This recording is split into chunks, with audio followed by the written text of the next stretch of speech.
wait, what is really going on? Is the world about to go into World War III?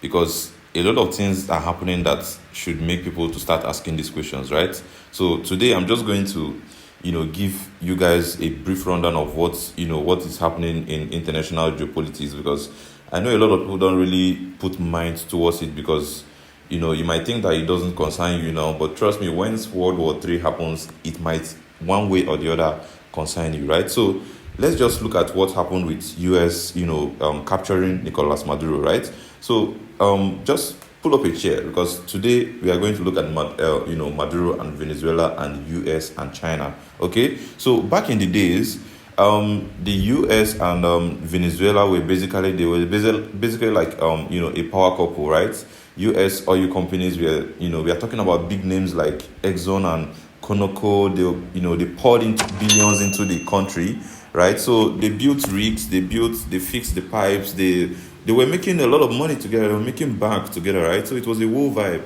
But then the leadership changed, So Hugo Chavez and his protege, Nicolas Maduro, they decided that they were tired of sharing with America. So Maduro basically said, not on my watch.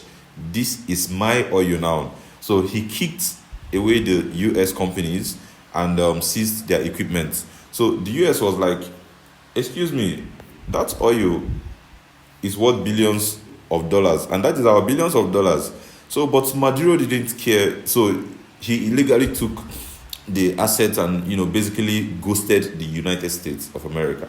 So now, stay with me, right? Because this is where it gets messy. So since Maduro was broke and the United States put him on block with sanctions, and he needed new besties, right? So who does he call? China and Russia. And my brother, guys, I'm telling you, like, they were waiting for that call because immediately, he reached out to China and everything. Over the years, China has dropped nothing less than $60 billion in loans on him. And China started building, bridges, trains, and taking all that oil for themselves. They were building these things in Venezuela, like they were just, sending money to Maduro, build these things. And whatever Maduro does with the money, that's his business. All they want is, okay, we're taking the oil and we are supplying you guys with the technology needed to build these things, right? So but see, America is kind of stressed, right?